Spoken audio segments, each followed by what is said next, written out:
Let's go now to Lars Larson, a great conservative talk show host in Oregon. Of course, many have heard of Lars because of all of his experience in media, television, and radio. Lars, it's great to have you here on Right Side.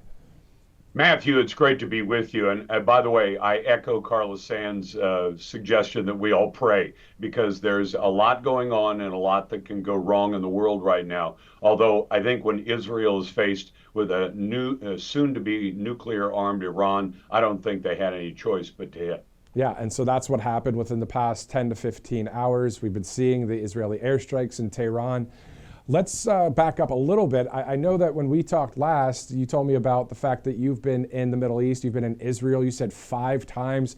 What were those trips for? Tell us about what it was like to be there, and then just your overall kind of 30,000-foot view on what's going on there right now. Well, I took my first trip there about 6 months after 9/11.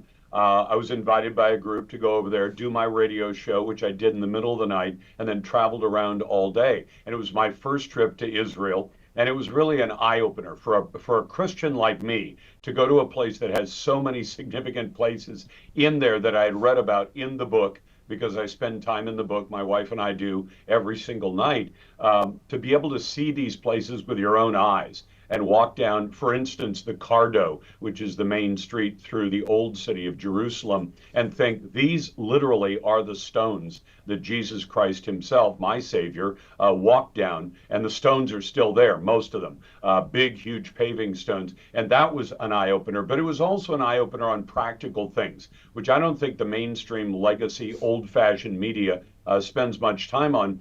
And that was, as I said, it was the early part of 2002. So it was more than 20 years ago. And one of the little tidbits I picked up was they said, you know, if somebody builds a house here, apartment house or a private home, they are required to put a bomb shelter in it. And I said to myself, imagine if America said, we are in such peril that every single house built must have a bomb shelter in it. And yet they are in that kind of peril, because they're a tiny country. And I don't think that gets communicated all that much, that you realize this is a country that's about 300 miles long. At its widest point, it's 51 miles wide.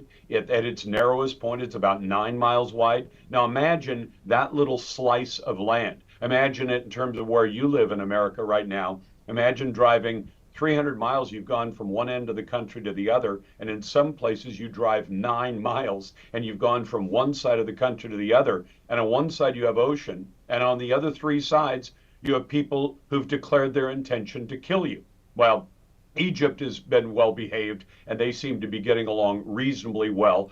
But everybody else, including the folks in the Gaza Strip, on the west bank of the Jordan River, otherwise known as Judea and Samaria, if you read the book, all those people have said, we want to kill you. And so in that case, you have to live in a country where everybody serves in the military.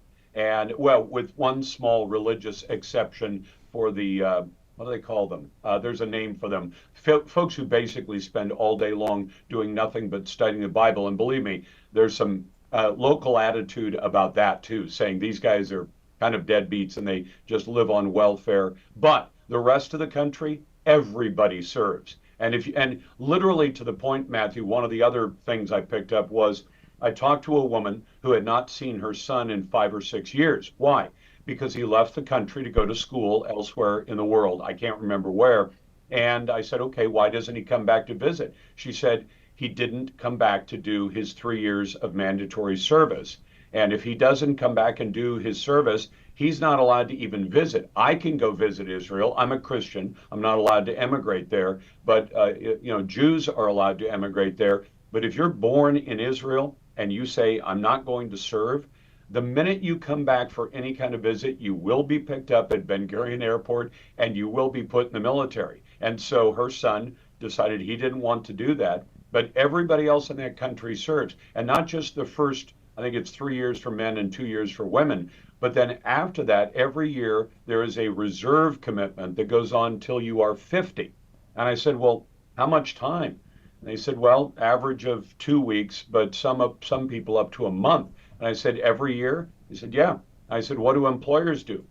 They said they understand that's the cost of living in a country that is very much at risk, where you just expect that every year you'll have employees, virtually all of them, if they're Israelis, who have to be called up for their reserve service at various times during the year, and you're not going to have them to work. So, deal with it. Yeah. And I thought that's amazing.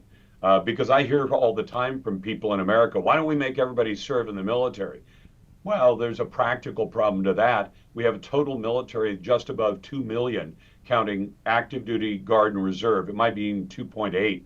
And we have 3.5 million kids graduate from high school every year. So do the math. You'd have to take America's military to about 10 million, or 5 times its current size, just to have room to put every high school graduate in for 2 years, have them serve, go through basic, and then walk right back out the door. So it would be kind of meaningless. I'm glad that we have an all-volunteer military, but I know I've kind of rattled on, but listen, if you ever have the chance to go to Israel, it's about $1,100 on a coach ticket to fly there and back. And it's a relatively inexpensive country to go to. And it is for anybody of faith or anybody who cares about the culture or the history of that region. It is an eye-opener, and it's a beautiful country full of wonderful people.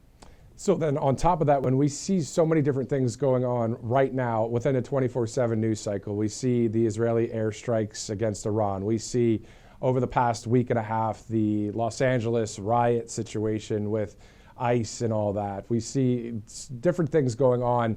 If people are really plugged in and they're watching all of this, it can become kind of stressful. As a Christian, what are some of your things you'd want to say to people to say, hey, we got to still calm down. We still have to live our lives, God's in charge of all of it, Matthew. But then again, a lot of us see some echoes from the book about rumors of war and wars and troubled times. And we kind of wonder, where are we in all of that? Because we know what's coming at the end of all of that. And so that's a concern. But if you just simply say, put your faith in God, because you understand, ultimately, He's the one who decides everything that happens on this planet, including who is put in leadership, not just here, but everywhere else. The other thing I'd encourage people to think about, and I just did an interview with the producer of a new movie called The American Miracle, and it was by one of our fellow talk hosts, and that is Michael Medved, who's no longer doing talk.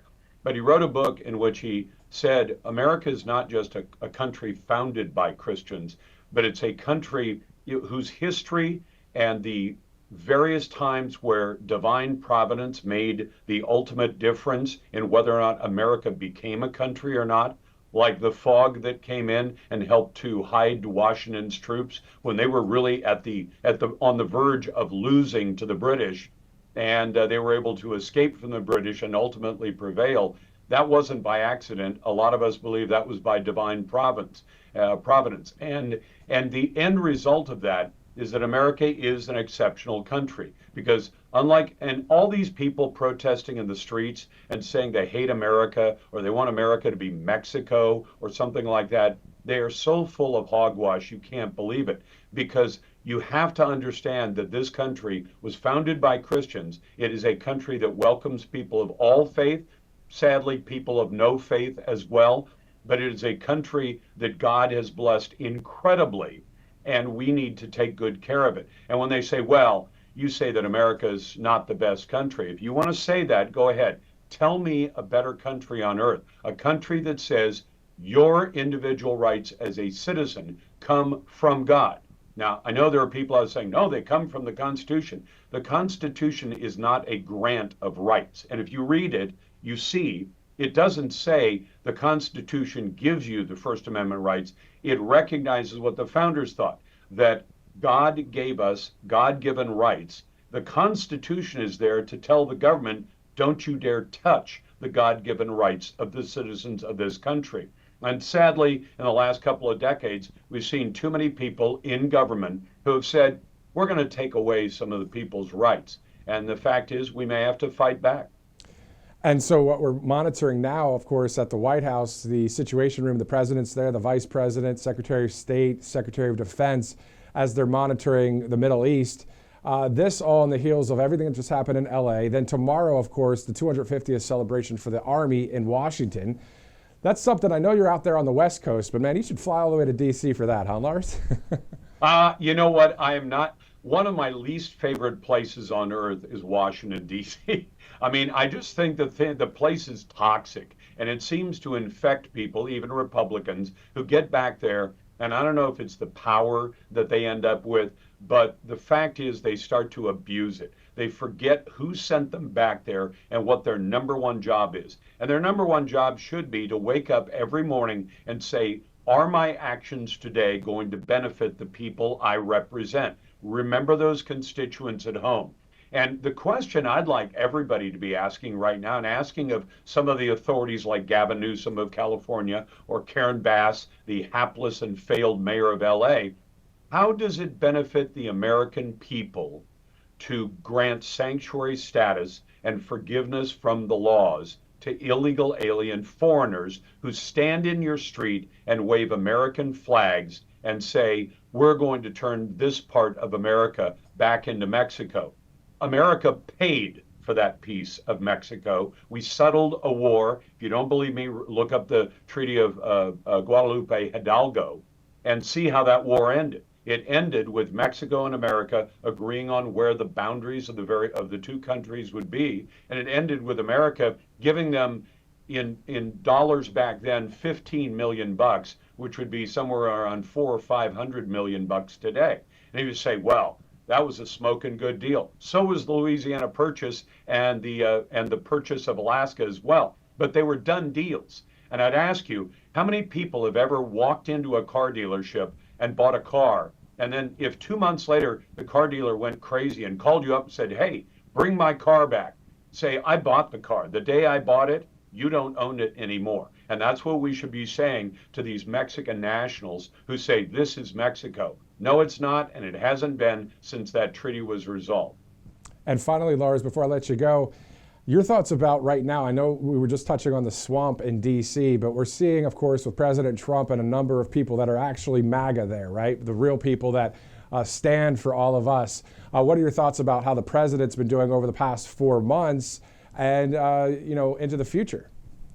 I think he came in very powerfully and began to move very quickly because he understands he's up against a timeline, not an age timeline like slow Joe Biden. He's up against a timeline that he has 4 years to get things done. And really, he has until next year, the election year, because things may change then as well. So he has to accomplish as much as he can. And for example, the move yesterday to sign the order to say, California, you no longer have the right to impose an EV mandate on the rest of America.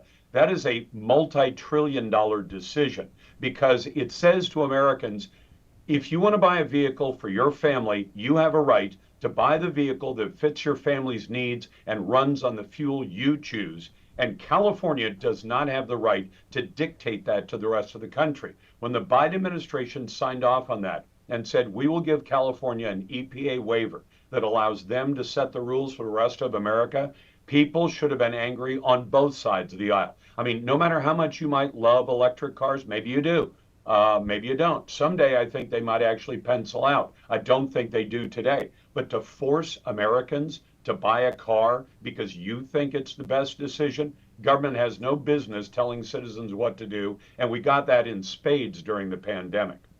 Yeah, that was pretty wild. We know that. And we don't really want to think about those times because, man, it was a tough time. But glad that we have a commander-in-chief on the right side of history. Lars Larson, we'll see you a bit later in the broadcast. And thank you for joining us right now on Right Side.